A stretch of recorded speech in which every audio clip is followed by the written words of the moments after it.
घूर घूर के ऐसे पानी हारता रह लइके नहीं ख देख ले कि हारता रह अरे तोरा लेखन नहीं देखले हो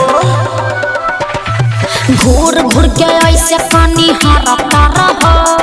लइके नहीं ख देख ले कि हारता रह रूपा हमार का टच करता ए सुना ना उठा ललिया से ओढ़निया तोहर मैच करता उठा ललिया से ओढ़निया तोहर मैच करता उठा ललिया से ओढ़निया तोहर मैच करता सच उठा ललिया से ओढ़निया तोहर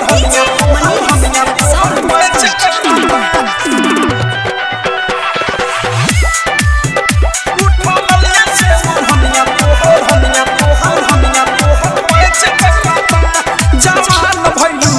तोर डिमांड बढ़ता अरे सोनावा के पानी जैसे पानी चढ़ता अरे त का दिक्कत बा भेट के नाही कुछ अभी काच बानी कहली फेरा में जब पड़ो ना त मोतिया बिना ढाली दिलवा बसा दिलवा नाही काच करता लागत कि जान ले के रह उठा ललिया से ओढ़निया तोहर मैच करता उठा ललिया से ओढ़निया तोहर मैच करता उठा ललिया से ओढ़निया तोहर मैच करता अरे ठीक है बा उठा ललिया से ओढ़निया तोहर मैच करता डायमंड रिकॉर्डिंग स्टूडियो छाना मैच करता सोचता रुकती तू लता चला हो लाभ वाला लेसन के पढ़ाई कला देखा आलतू फालतू बात मत बोला तोहरा के देख के छटक जाता देविया फेस फेस देखे चलल अच्छा बीक के विशाल बच्चा चले से तू बच्चा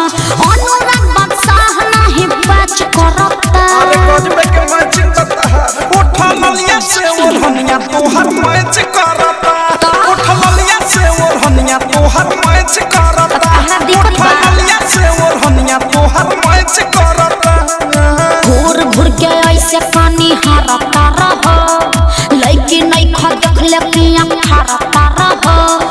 रूपा हमार का टच करता ए सुना ना